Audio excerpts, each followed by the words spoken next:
pessoal, tudo bem? Eu sou Ana Clara Lambert e estamos começando mais um episódio de Histórias que Impactam. Eu espero que vocês estejam tendo uma boa semana e hoje eu quero conversar com vocês sobre um dos minhas obras de artes favoritas para mim. Eu gosto muito, essa obra tem um impacto... Toda vez que eu vejo ela, tem um impacto muito grande para mim. E essa obra, ela é a Amazona, retrato de Marie Lefebvre. Não sei se eu pronunciei certo, os franceses aí vão falar de mal aí, mas do Manet. E eu quero explicar o porquê eu acho que essa obra de arte, esse quadro, ele pode trazer um impacto também para você. Bom, eu vou deixar aqui um pouquinho na tela para vocês observarem um pouco essa obra de arte, antes da gente começar a discutir.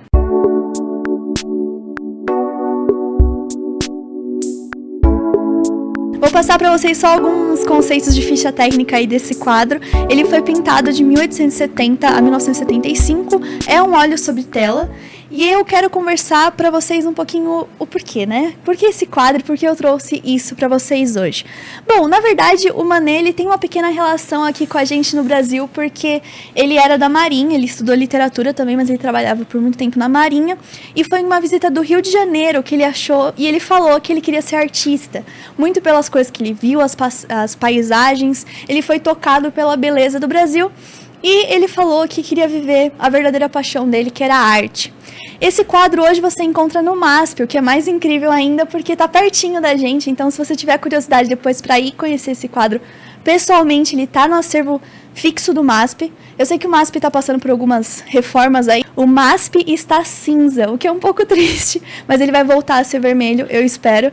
Mas enfim, se você tiver curiosidade, então vai no MASP de terça-feira, é gratuito. Então mais um motivo aí para você ir pro MASP. Tá, mas vamos agora falar o porquê que eu acho que esse quadro, para mim, ele tem um impacto muito interessante. Bom, eu não sei se quando vocês estavam observando, vocês perceberam que a mão dessa Amazona, que é uma pessoa que está no cavalo e tal, essa menina, a mão dela parece que ela foi pintada 2 vezes. Então você vê que ela está segurando tipo uma varinha assim, e essa varinha ela aparece 2 vezes. E toda vez que eu vejo esse quadro, essa é a primeira coisa que eu olho. Por quê? A gente tem essa ideia de que a arte ela tem que ser perfeita, que a arte não pode ter nenhuma falha, que a arte tem que ser a idealização de tudo que é perfeito. E a realidade não é assim. Eu acho que quando a gente vê esse pequeno defeito nessa obra de arte, a gente aprende que a gente vai errar, que a gente pode errar e que isso não vai tirar a beleza daquilo que está sendo construído. Quando a gente pensa em algo que é muito perfeito, ele é sem graça, porque esse quadro, ele não tem nada demais, assim, quando você pensa, não é uma paisagem incrível, não é uma técnica nunca antes feita. Mas, pra mim, é esse pequeno defeito, que a gente chama de defeito, ele torna esse quadro tão mais humano, esse quadro tão mais real, e ele conversa comigo ali, sabe? É um quadro razoavelmente grande. E no MASP, o que eu acho incrível é que você consegue chegar bem perto, né, das obras, assim, porque elas não estão presas por trás de um vidro, assim. Então você chega bem perto, você consegue ficar, assim, horas encarando esse quadro e perceber que tem outras partes também dessa pintura que você vê que tem falhas, como se fosse 2 vezes e tal. E eu acho que é muito legal você ficar vendo isso, porque mostra... Eu acho que traz personalidade para esse quadro, sabe? Ver que nada é estático, E assim... Não dá pra você esconder os seus erros por tanto tempo, assim. Traz também pra mim esse sentimento de que a verdade, ou parte da verdade, como parte dessa outra pintura, ela vai aparecer com o tempo. E o tempo, ele é o grande revelador, ele é aquela coisa que vai trazer a verdade à tona, ou que vai trazer pra superfície aquilo que estava escondido. E o tempo, ele é um grande... mecanismo para que isso aconteça. A gente gosta de falar de tempo aqui no nosso podcast, então se quiser ver as nossas opiniões sobre o tempo também, entra aqui no nosso episódio, vê os Deus e Tempo, tem uma playlist só sobre isso, se você gosta desse assunto. Mas também o que me traz ainda mais satisfação, eu acho que ao ver esse quadro, é perceber o quanto a arte ela é humana, o quanto a arte ela não é um negócio distante da gente, sabe? Porque quando a gente pensa que a gente está indo no museu, a gente acha que a gente vai ver pessoas que eram super humanos que faziam aquilo. Mas eles erravam como a gente. E o erro ali não é um problema. O erro enriquece, sabe? O erro, ele traz... A busca pela perfeição tá no erro também, sabe? Porque seria muito sem graça se fosse uma obra sem nenhuma falha, sabe? E mostra o processo também, que nada surge do nada.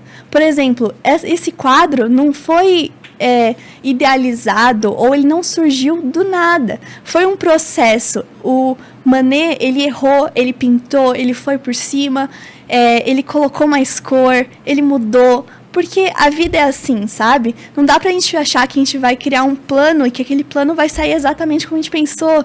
A vida tem imprevistos. E eu acho que esse quadro é algo tão simples, que é só um borradinho, porque o tempo mostrou.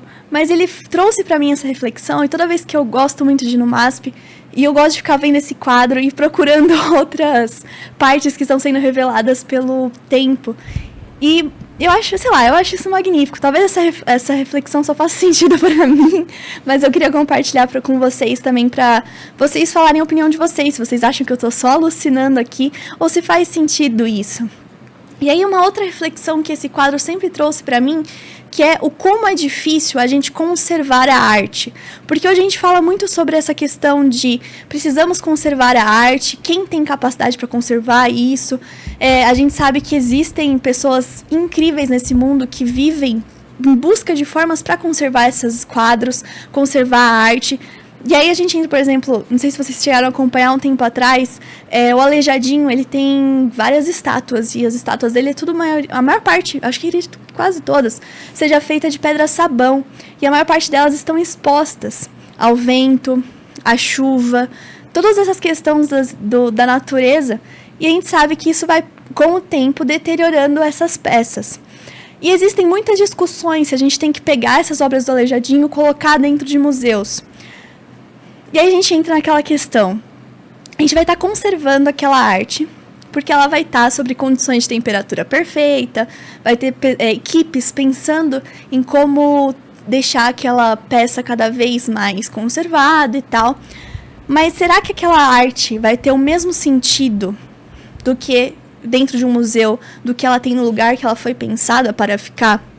Então, são reflexões que às vezes não tem uma resposta, porque quando a gente pensa nos 12 profetas do Aleijadinho, será que os 12 profetas do Aleijadinho vão fazer sentido no museu, ou eles só fazem sentido naquela escadaria daquela igreja? Então, o que é conservar a arte? Então, quais são os riscos de você conservar a arte? Você está matando a intenção do autor ao tirar daquele espaço? Mas assim, também é legal você pensar que daqui gerações e gerações e gerações vão poder ver essas peças de arte e apreciar e poder aprender com elas. Então eu acho que é uma balança aí, não tem certo, não tem errado, mas é uma questão que a gente tem que falar, que é sobre arte, conservar a arte. E eu trouxe esse quadro aqui mais para ilustrar essa discussão que eu queria trazer. Mas é esse fato de você olhar para um quadro e ver que, por exemplo, quando a gente fala da Mona Lisa, por exemplo, e pensar que teve um processo, sabe? Tudo é construído e, assim, você pode ter um projeto aí seu que você acha que não vai dar em lugar nenhum, só continua, tenta. Você pode estar aí construindo algo que vai ser incrível, que vai chegar e vai deixar as pessoas, vai impactar tantas pessoas quanto esse quadro que foi feito lá atrás impacta a mim hoje. Bom, pessoal, era isso que eu queria conversar com vocês no episódio de hoje. Se você gostou, deixa o seu like. Vamos continuar essa conversa aqui nos comentários. Fala a opinião de vocês sobre essa questão da preservação da arte. Fala também pra mim qual que é a sua obra de arte favorita, ou uma obra de arte que te impacta aí. E a gente continua essa conversa. Vamos, como sempre, compartilhar aqui os nossos episódios. Eu vejo vocês no próximo Histórias que Impactam. E tchau! Acho que era isso, né? Que faltava. Boa. Calma, só pra eu editar aqui, entendeu? Calma, é porque eu preciso do tempo, entendeu?